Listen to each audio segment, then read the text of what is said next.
morning, everybody. Morning. Good morning. Good morning.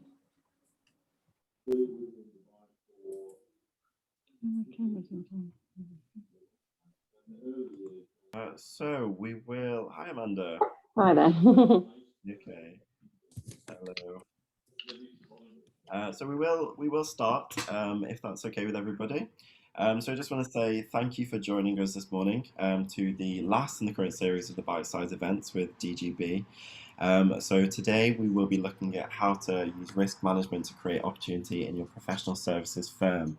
I would like to introduce you to both Debbie and Nick, two of the key personnel at DGB.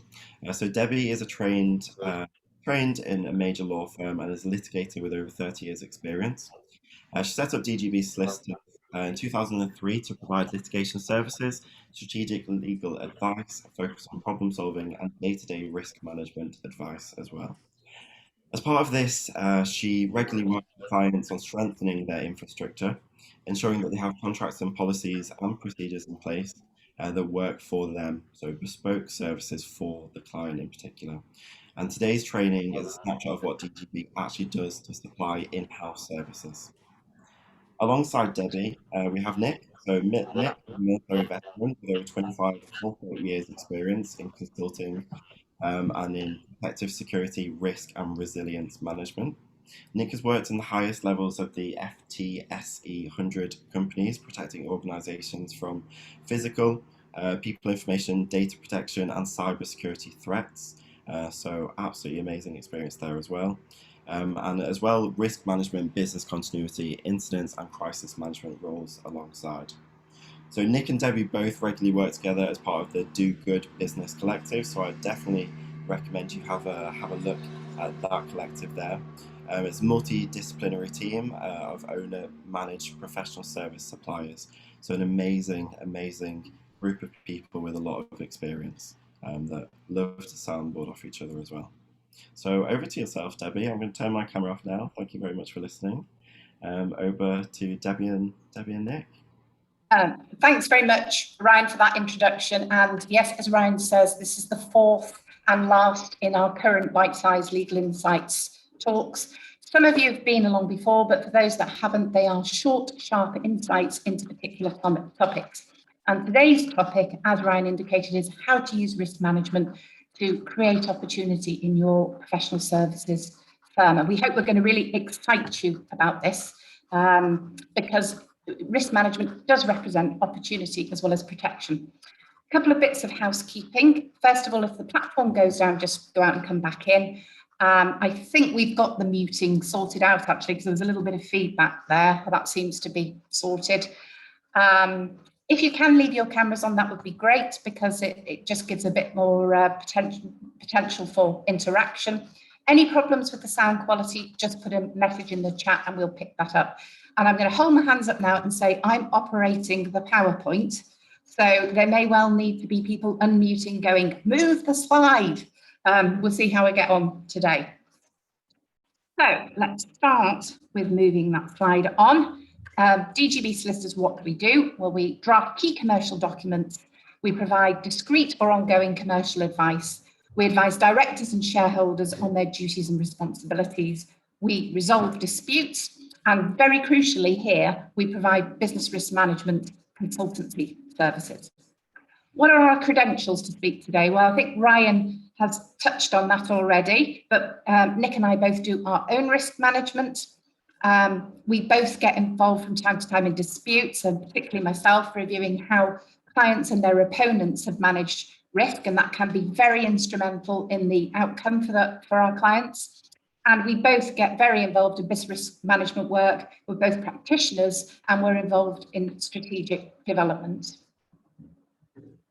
Objectives today: by the end of this session, you'll have an understanding of what risk management is, how risk assessments feed into the risk register, the commercial benefits and opportunity, I'm going to stress that word, opportunity, that good risk management presents, where to start with the risk management process, and how to utilise your risk register. And this is a great point for me to pass over to Nick who's going to talk about risk management as a commercial enabler. Good morning, everyone. Nice to see you all. So risk management is a fundamental part of any business. A lot of people will undertake risk management, whether themselves or as part of the business, as usually, you know, it being your head, or it's just something you naturally do, especially if you're in business. What you've really been able to do is use risk management as a tool. And when we talk about risk registers, it's a tool. It's a tool to help you effectively vulnerabilities. It's to help you scope out what that risk is.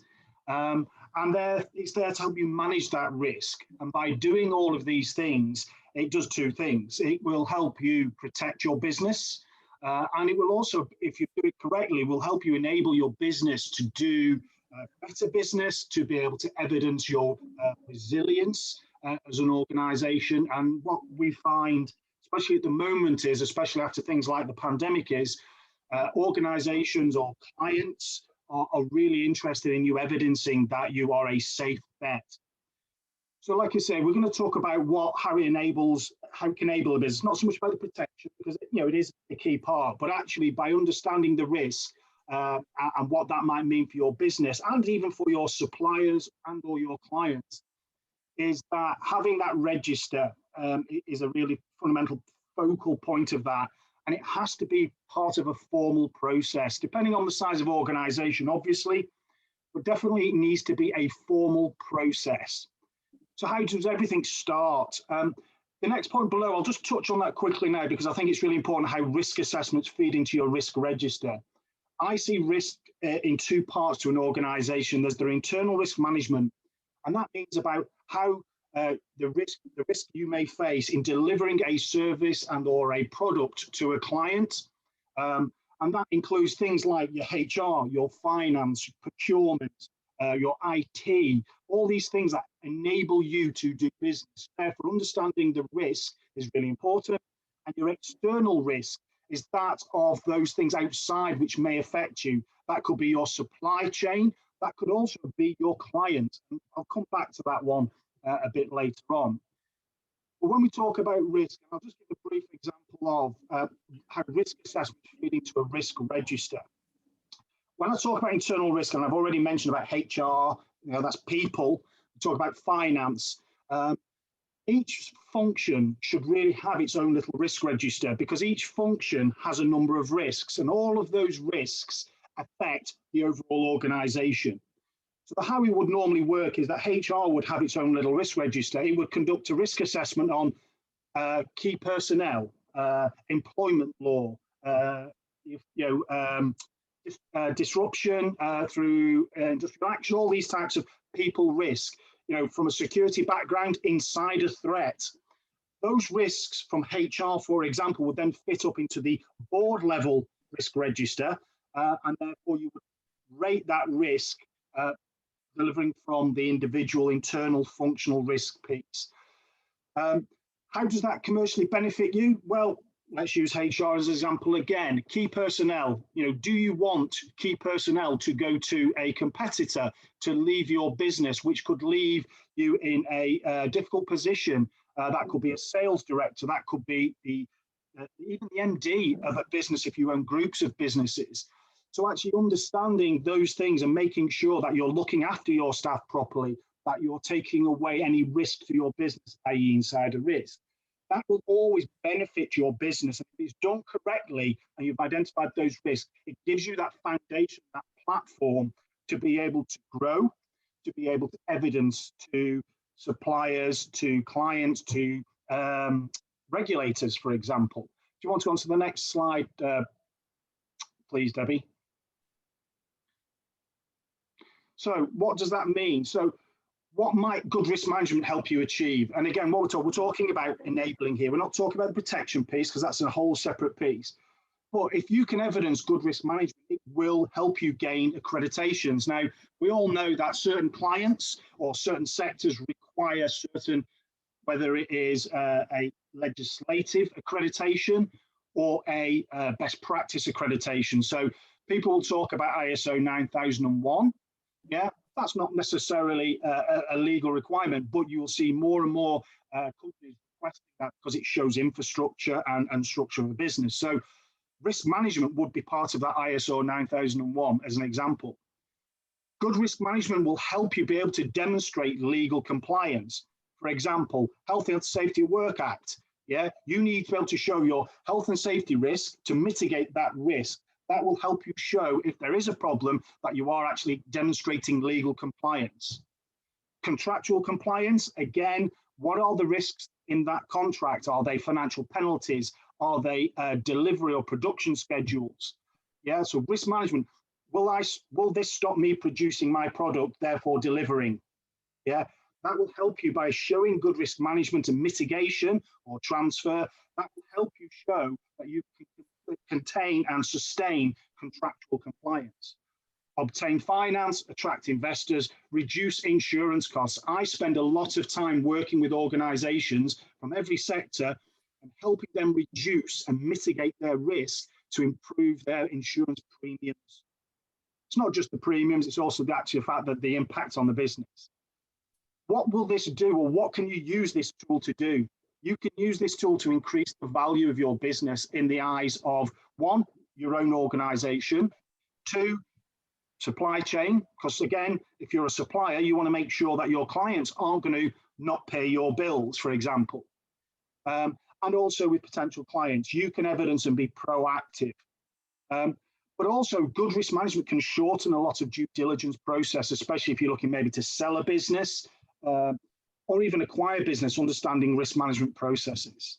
So that's a quick insight of why good risk management can benefit you as an organization. And I think that's where I hand over back to Debbie. Nick, so where to start? We've established that the risk register sits at the top and that the risk assessments feed into that. I'll just touch on a couple of points that Nick made about opportunity as well. I regularly see clients leverage their risk management of insurance renewal. Definitely at Bids for Work, actually, Nick and I were consulted this week about somebody bidding for work who wanted some information about their risk management for the purposes of that bid, and definitely at the point of sale. So back to where we start. Everybody risks assesses every day, all the time, and you do that dynamically and on the go. So that's at its very lowest and of the chain. Feeds into individual risk assessments, which feed into the functions, which feed into the risk register. So if we're starting at the top, the very first thing you need to do is establish your business's functions. And those will be across a great many things, depending upon whether you're looking at operational matters or strategic matters. Once you've identified your functions, there will be a whole load of risks that flow below those functions. So you will start in your risk register setting out your functions. And what I've done here on this slide is I've set out some examples. I've gone into our risk register and I've taken some examples of what that looks like. So you can see we've got legal compliance there, and underneath that, conflict and confidentiality. That applies to every business, as does money laundering and fraud, as does data protection. I've put there the Information Commissioner's office and the potential for fines, civil claims and contractual losses if you get that wrong. Nick talked about people and HR. There's a whole load of risks that follow from that. It starts with the recruitment process, getting the right people in the right place. Training and competence, for example, you need those people equipped to do their job, growing in their job, and you will have confidence in them. Health and safety, well, everybody knows about health and safety, and there are massive pieces about health and safety around people. The vast majority of the litigation that I've dealt with has involved problems with people at some point along the line. Diversity and equality, culture, that's really a much more important one than many people think about. And I think we're moving into a phase now with business where culture is both key in terms of ability to deliver. For example, there'll be a lot of people trying to get their workforce back into the office now, and culture will probably play a huge part in how successful they are with that in making the transition. Financial control. Well, everybody knows that you've got to have good cash flow in a business. You need financial stability, and you also need to be looking at sales and strategic growth. So this is just a few examples of 3 headings in our risk register and the sorts of things that flow down from them. This is an extract itself from our risk register. I appreciate, sorry, the type isn't very large. Nick, could I actually ask you to talk through this? This is our risk register, but I think it would be interesting for you to work through it, if that's okay. Yeah, I think with any risk register, and there are various different formats that can be used. But usually there are some key areas there. So we talk about, well, one overall. What is the title? What is the function, for example? So, for example, this is business continuity. It could be HR. It could be finance, etc. So you've got to understand, well, what is the issue? What is the risk? So, for example, loss of key personnel. What are the consequences? And whenever you're going through this process, it is really, really important that you are true to it. Don't ever think that, oh, this is a bit too James Bond. This will never happen to us. I will guarantee you, everyone that have had a major internal breach will go, well, I never thought that would happen to us. Always think the worst, and therefore you're prepared for the best. So we talk about the potential consequences. There are some, or a lot of risk registers I've come across probably in the last 18 months. They don't put down a financial impact. Yeah, because really, that's really what's going to affect the business.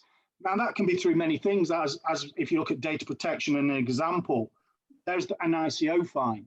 There could be then civil claims against you on top of those. There could be contractual loss and reputational loss. And a lot of organizations don't really take into account reputational damage. What does that really mean? And it is a hard one to look at, but it's really important that you try to attribute some sort of financial impact as a consequence, because what that helps you do is look at that risk in the way of an impact. So therefore, where does it fit on the scale? And again, there are different versions of how you use scale: high, low, medium, red, amber, green. But then you've also got to look at what is the prospect, what's the impact, what's the overall risk. Yeah, that's a piece that you need to work through and say, well, actually, what is the likelihood?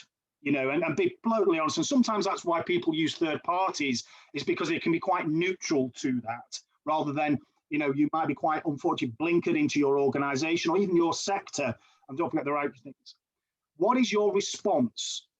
What action is required? So what are the mitigating things? And I'll touch on those in my couple of slides later on. What are you going to do that? What this whole process should actually do for you is help you understand what your risk appetite is a business. And that's the really key thing here, is what level of risk are you willing to take or can only afford to take? Because obviously certain mitigation, there's a financial cost, yeah, and therefore it might not be, acceptable or the capability to do that but at least then that there is a risk and therefore we can't meet that financially, and this is the whole point about identifying your risk, understanding that risk, what impact it will have on you, and don't forget supply chain or your clients, or even the environment, whatever it might be. So at least you then understand what your risk appetite is. And I'll go on a little bit further about after I'll sort of move on to my next sub slides. I'll just let Debbie finish off on that. Thanks for that, Nick. So we know what we need to do, but who should be preparing the risk register and the risk assessments? Well, there are a number of options, but the first thing I'm going to say to you is that nobody understands your business like you, and you need to understand your own risks as part of that process. So the business owner with the management team is always the starting point. It's likely that you will need to bring in experts on different areas. For example, health and safety, GDPR, cyber, legal, and it's absolutely normal to outsource the coordination, but you cannot outsource the process and do risk assessment properly.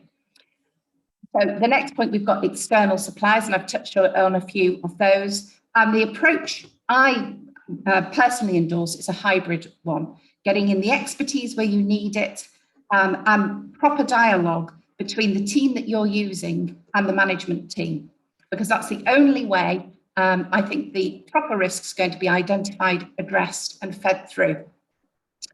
The other point is that only the business owner or the management team can decide upon their risk for appetite, and Nick's going to come on to this in a moment, and the appropriate response. So that's another reason why it's very important. And just before we move back to Nick, I'm just going to tell you about a personal experience I had looking at a claim, went out talking to the client about their approach to risk, and they said to me, "Oh, we've assessed all the risks in our business. We've had a marvellous job done. This business did it for us." So I asked for the risk register and the risk assessments, and the guy pointed to a dusty shelf with 3 files of risk assessments in it that had never been opened, read, signed, or implemented. That is worse than not risk assessing at all, because you're then imputed with the knowledge in those documents. So it really is a very important function within a business. I'm going to pass back to Nick now to talk about what to do with the risk register and risk assessments once we got to that point. So, how to utilise a risk register. A risk register and risk management process should not be a tick box exercise. For those people who may utilise things like 9001, quality management systems and things like that, the number of organisations I have come across who have got lots of certifications, 9001, 27001, and actually, yes, they've gained it, but they do nothing with it. It is a tick box exercise, and an auditor comes in, once a year, has a cup of tea, has some sticky buns, talks about it, and goes away and gives them a certificate. Having that piece of paper in that situation is absolutely pointless. It's just a waste of money. So actually using your risk register, use it as a tool. It is a valuable tool if it is done properly and done formally. Now, obviously, if you're a small business, that looks very differently to if you're a bigger organisation. But you should always look at the steps of it and use it, because as you grow, this is a tool to help you grow. Don't sort of do nothing and then 2 years down the line, when all of a sudden you've got numerous employees, you'll start doing it. There's a big gap in between.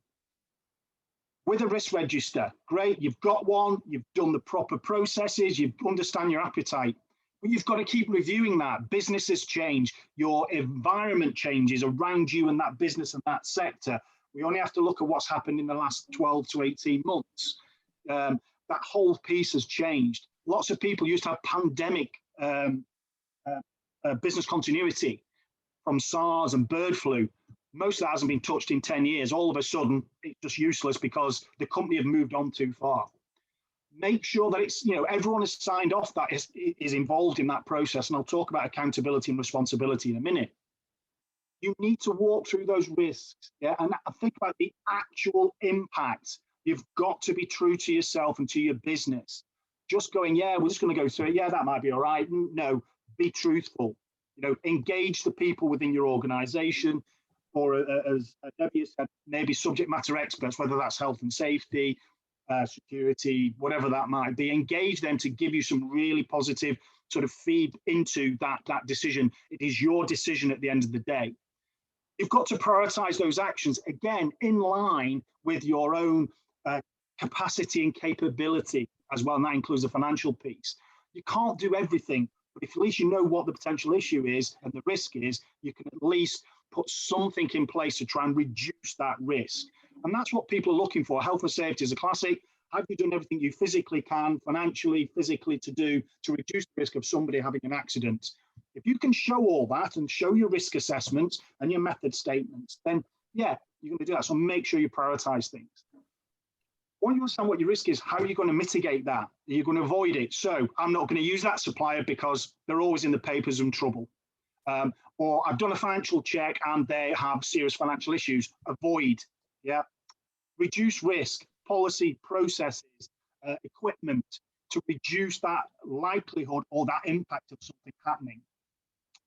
Share that risk. Now, this is always a tricky one. You may share that. You may say, all right, you're the health and safety company, therefore you have responsibility of health and safety. To an extent, yes. Who has the overall responsibility at the end of the day? The business. So therefore, if you're going to share risk, you need to make sure understand what you are sharing to reduce that risk. Because definitely from a contractual perspective, you've got to be really careful. Data protection is a classic one for this type of thing. Health and safety is another one. Or sometimes you just can't share it, transfer it, or avoid it. You can reduce it. So you need to retain that risk, understand what it is, and understand that impact. Do you avoid it? We can't avoid it. We have to do it. I can reduce it as much as I can.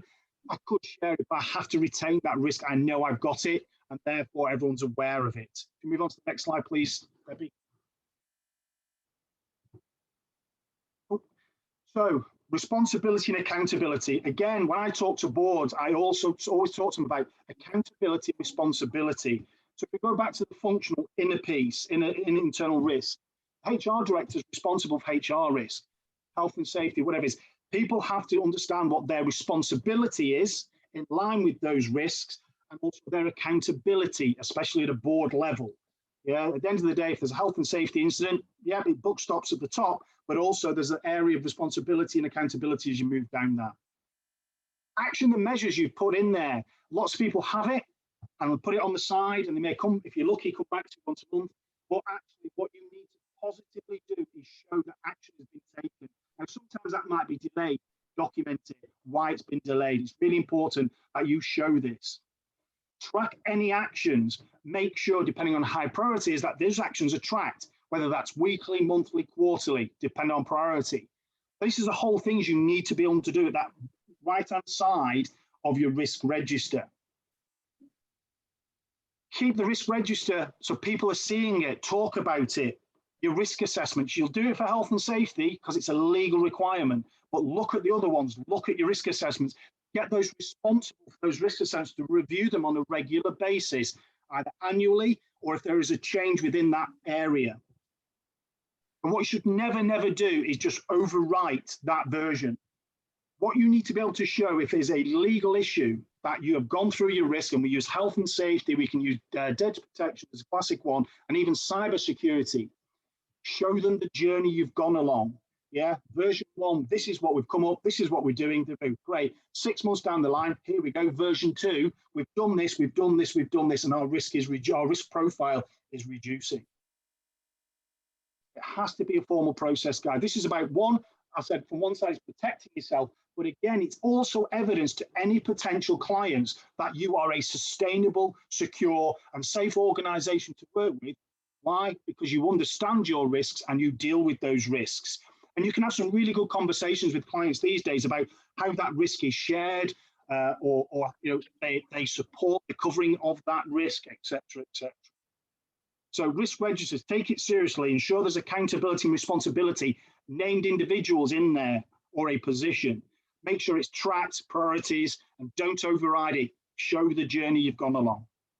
Back to Debbie. Thanks very much for that, Nick. So I'm conscious we're nearly at the end of our time, and I'm just going to summarise it. And I'm going to invite you all to reframe risk management and embrace it, because I think it's going to be really, really important for the future in a way that it hasn't been previously. Recognise the opportunity it presents operationally for strength and growth. Remember to use it and reference it when it's going to be useful to you in bids. I mean, not all bids ask for information around that, but it's a tool that you can use to show the strength of your organisation and your careful consideration of things like supply chain. And also, you should be using it at insurance renewal. Revisit your risk assessments after any relevant event, any significant change in the business, and in any event, always 12 monthly. Do not overwrite them. I see that so often, and it's very frustrating when you're trying to demonstrate what somebody was doing a few years ago. A contractual dispute can take a long time to come to light, and it very often documents of up to 3, 4, 5 years are required. And it's really important not to overwrite them and use it as a positive business enabler. I'm just going to go back to Nick's slide with the opportunity on it, because these really are things that they can help your business achieve and your clients as well, their businesses. I'm going to ask Ryan to stop the recording now. We're 1 minute over. If people need to jump off, totally understand that. Alternatively, if anybody's got any questions and they want to unmute, we're really happy and we're here at your disposal.